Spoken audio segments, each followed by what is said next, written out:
Hi, today in this video I will teach you how to find the discriminant of equation. So the formula of discriminant is d is equals to, or disk is equals to b square minus 4ac, and our question is 2x square plus 3x minus 1 is equals to 0. So first of all we find the values of a, b and c. The value attached with the x square is called the coefficient of x, and it is also the value of a. So we write a is equals to 2, and the value attached with x is called the coefficient of x, and it is also the value of b. So b is equals to 3, and minus 1 is called the constant, and it is the value of c. So c is equals to minus 1. So we write the disk formula here. D is equals to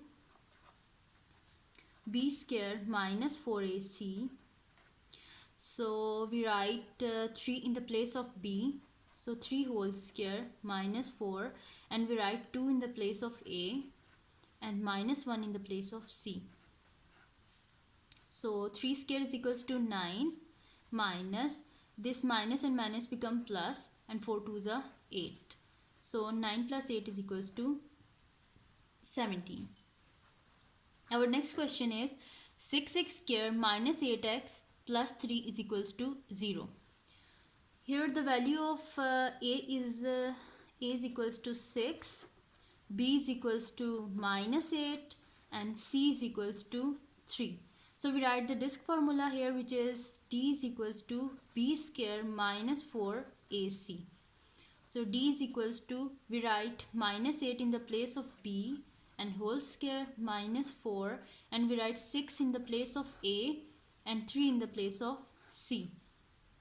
So 8 square is equals to 64, and because it's square, so minus sign become positive, and minus when we multiply these terms, so it's become 72.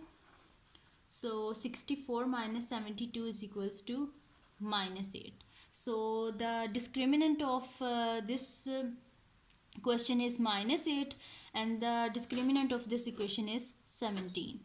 So if you like this video, then like it and subscribe my channel, and also press the bell icon to know about the new videos. Allah Hafiz.